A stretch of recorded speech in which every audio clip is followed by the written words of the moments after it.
Halo semuanya, selamat datang di channel yang tidak layak untuk dihina ini. Sebelum kita mulai, atur posisi santainya, bakar rokoknya, seruput kopinya, dan mari kita berhayal. Kita lanjut ke alur ceritanya. Konferensi berlangsung singkat. Setelah pidato Zhang Lingxin selesai, 10 petugas datang dari luar. Mereka adalah 10 komandan batalion infanteri, masing-masing dari mereka memimpin pasukan perburuan iblis yang baru dibentuk untuk menuju ke barak. Tentu saja, mereka tidak akan membuang waktu mereka, karena pendatang baru sudah tiba. Matanya terpaku pada Long Hao Chen, dan Chai Er pergi bersama dengan prajurit iblis Squad No 1. Lan Yanyu, yang dikendalikan oleh emosinya, ingin berdiri untuk mengejarnya, tetapi dihentikan oleh Zhang Lingxin. Yang terakhir menggelengkan kepalanya dengan wajah serius, dan mata Lan Yanyu yang indah segera berubah menjadi lembab. Kelompok Long Hao Chen ditugaskan ke batalion infanteri pertama. Komandan batalion ini adalah seorang pria parubaya, dengan penampilan luarnya yang agak mirip dengan Gao Yingji.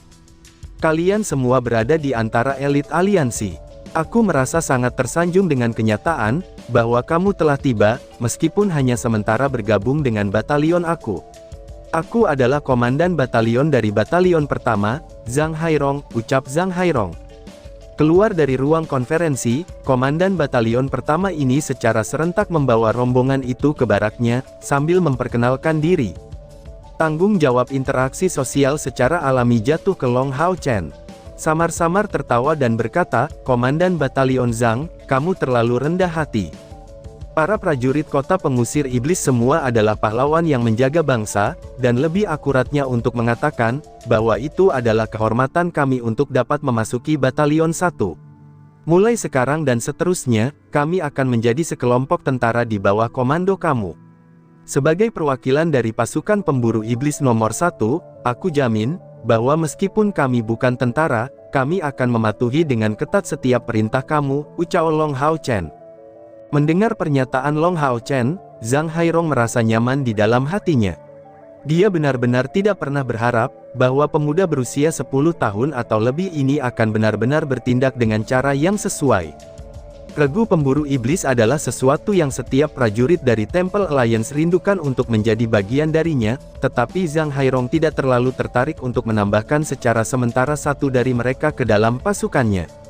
Bahkan jika anak-anak muda yang sombong dan berbakat ini setidaknya telah mencapai tingkat keempat dalam kultivasinya, apakah mereka benar-benar dapat mematuhi perintah? Faktanya, Zhang Hairong hanyalah seorang pejuang dari tingkat keempat itu sendiri. Jika talenta muda ini tidak mendengarkan perintahnya di medan perang, dan mulai bertindak atas kemauannya sendiri, mereka tidak hanya akan sedikit berguna, tetapi juga kemungkinan akan membawa mereka banyak masalah. Meskipun Zhang Lingxin mengatakan bahwa elit Demon Hunter Squad ini harus diperlakukan seperti tentara biasa, bisakah mereka benar-benar melakukannya? Masing-masing pasukan perburuan iblis ini terdiri dari favorit aliansi, dan jika bahaya datang kepada mereka, mereka mungkin tidak akan mampu menanggung konsekuensinya. Lebih jauh lagi, Zhang Lingxin telah memberitahu para komandan batalion ini secara pribadi beberapa waktu yang lalu, bahwa, tidak peduli keadaan apapun, prioritas utama mereka adalah untuk menjamin keselamatan para talenta muda ini. Secara khusus, ketika Zhang Hairong telah melihat kelompok ini yang membentuk pasukan iblis perburuan tingkat pertama untuk pertama kalinya, dia merasa lebih kecewa. Di antara mereka, selain si botak yang tampak sedikit lebih tua, sepertinya tidak ada dari mereka yang berusia di atas 20 tahun. Dan dari penampilannya, yang lebih muda bahkan belum berusia 18 tahun. Hanya surga yang tahu bagaimana mereka menjadi anggota Demon Hunter Squad. Untuk memiliki hak istimewa ini di usia yang begitu muda, belum tentu baik, mereka kemungkinan besar akan sangat arogan pada saatnya. Tetapi ketika dia merasa khawatir akan hal ini, kata-kata Long Hao Chen mencairkan kekhawatiran itu, perasaan tidak nyaman itu seperti secangkir teh panas. Bagi seorang prajurit, yang terpenting adalah mendengarkan perintah atasannya. Kata-kata Kapten Muda Long Hao Chen tidak hanya diformulasikan dengan sopan, tetapi juga segera menyelesaikan kegelisahan di dalam dirinya. Zhang Hairong segera merasa sangat nyaman, dan pada saat yang sama, tidak bisa untuk tidak merasakan penuh pujian, dia memang layak disebut sebagai talenta muda. Kesadarannya yang luar biasa. Deklarasi Long Hao Chen secara alami bukanlah sesuatu yang dia hasilkan sendiri. Kemarin, Gao Yingji memperingatkannya lagi dan lagi, tentang bagaimana bertindak ketika memasuki tentara, dan pada saat yang sama, memberitahu dia apa tugas paling penting bagi seorang prajurit. Meskipun bahkan tanpa peringatan berulang Gao Yingji, Long Hao Chen masih akan berperilaku benar. Dengan deklarasi yang baru saja dia sampaikan ini, tidak diragukan lagi akan menjadi lebih mudah bagi tim baru ini untuk berbaur dengan para prajurit. Zhang Hairong tertawa keras dan menjawab, "Kapten Long, kamu terlalu rendah hati. Dengan orang tua yang vulgar seperti aku, kesopanan tidak diperlukan. Mulai sekarang dan seterusnya, grup kamu akan bertindak sebagai prajurit baru. Tugas kamu adalah mengikuti aku dalam menyerang musuh," ucap Zhang Hairong. Sima Xian tidak bisa menahan diri dari bertanya, "Komandan batalion, akankah kita bertarung di depan di sisimu?" tanya si botak. Zhang Hairong membusungkan dadanya sendiri, lalu membentuk kepalaan, dan kemudian meletakkannya di dadanya. "Kamu berhak bertanya tentang ini. Batalion di bawah komandoku tidak memiliki satupun pengecut di dalamnya. Saudaraku yang telah bersumpah, dan aku akan mempertaruhkan hidup kita bersama denganmu, bertindak dengan cara yang paling cocok sebagai seorang prajurit untuk bertindak. Kamu mungkin merasa nyaman jika di sisiku, kamu akan selalu bertarung di garis depan, dan menghadapi musuh yang paling kuat," jawab Zhang Hairong. Pada titik ini, semua orang hanya bisa menghargai sepenuhnya pria ini. Implikasi Zhang Hairong sangat jelas. Di medan perang, dia akan berada di paling depan. Jika komandan batalion adalah orang yang memimpin 1000 tentara yang sedang menyerang musuh di depan, bagaimana mungkin para perwira dan prajurit tidak mengikutinya? Ya, Long Hao Chen memberi hormat kepada Zhang Hairong. Di kalangan tentara, penghormatan bukanlah cara standar untuk menunjukkan rasa hormat. Tentu saja, hormat ksatria bahkan lebih tinggi. Batalion infanteri terletak di dekat kota. Dengan ancaman besar yang merupakan ras iblis, kekuatan militernya harus kuat. Dalam hal pertempuran yang terjadi di depan populasi, mereka tidak akan memiliki kesempatan untuk bertahan hidup. Jadi, sejak dahulu kala, manusia telah mementingkan pertahanan, dan bagian terpenting dari pertahanan ini secara alami adalah infanteri, ucap Zhang Hairong. Zhang Hairong menugaskan mereka ke tempat tinggal yang menampung 10 orang, meskipun anak laki-laki dan perempuan yang tinggal bersama di sana tampak agak tidak senonoh. Karena perbedaan jenis kelamin yang dibuat dalam pasukan perburuan iblis, peralatan standar tidak diberikan kepada mereka, tetapi semua orang hanya memiliki satu set pakaian militer yang bersih. Tidak ada seragam untuk wanita, meskipun Wang Yuan tidak terlalu peduli dengan itu, karena dia memiliki tubuh tinggi, yang bisa dikatakan cocok untuk seweang pria. Namun, seragam itu terlalu longgar ketika dikenakan oleh Cai Er dan Chen Ying'er, itu membuat semua orang kesulitan menahan tawa mereka. Pada saat itu, Chen Ying'er mengungkapkan sisi lain miliknya. Gadis ini sebenarnya telah mengambil set jarum dan benang, memotong seragamnya bersama dengan Cai Er dan menjahitnya lagi. Setelah hanya setengah jam merombak ulang, seragam kedua gadis itu sangat cocok untuk mereka. Aku tidak berharap bahwa kamu akan memiliki gerakan seperti itu di lengan baju kamu, Ying'er.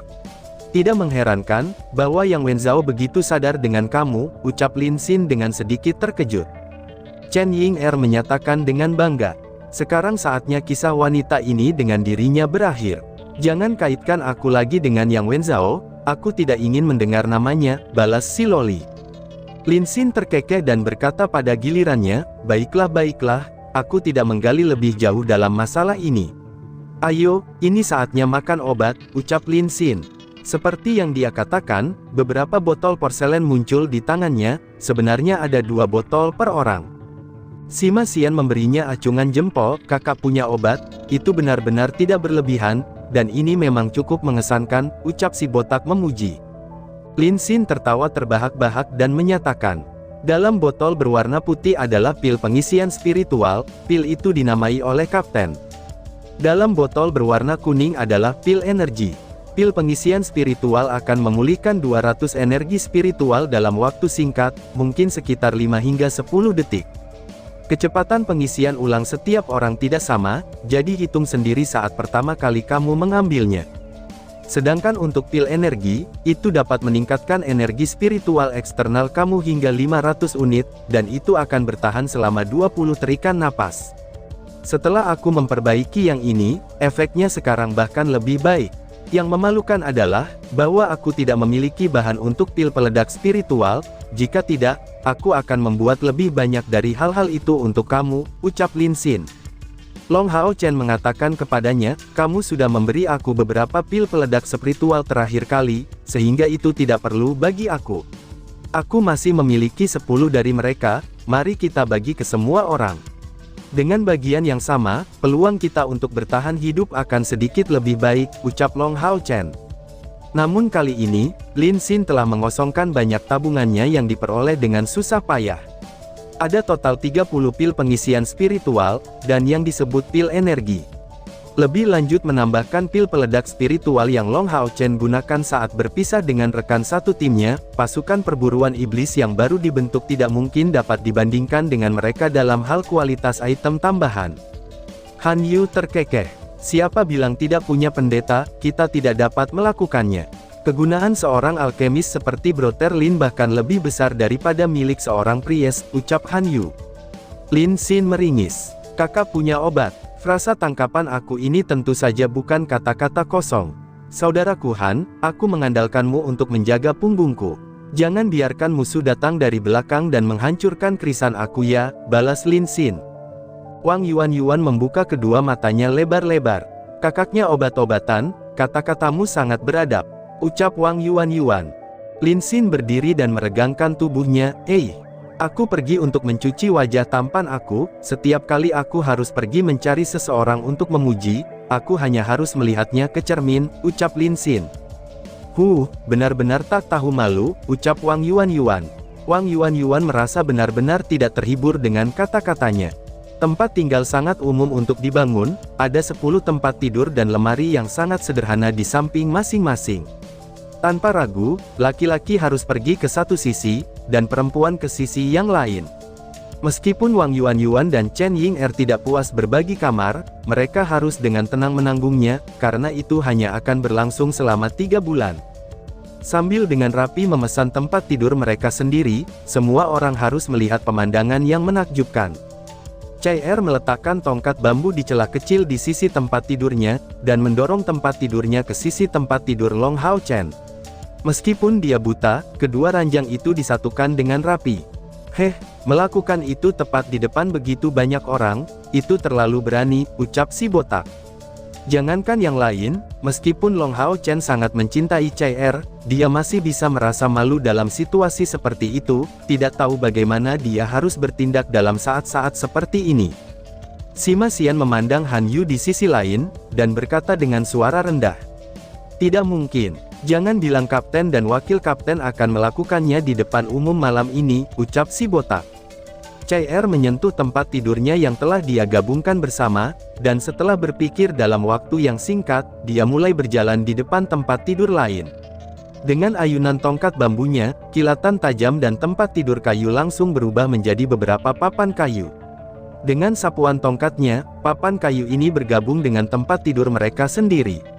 Sekali lagi, kecepatan Chai membuat semua orang tercengang.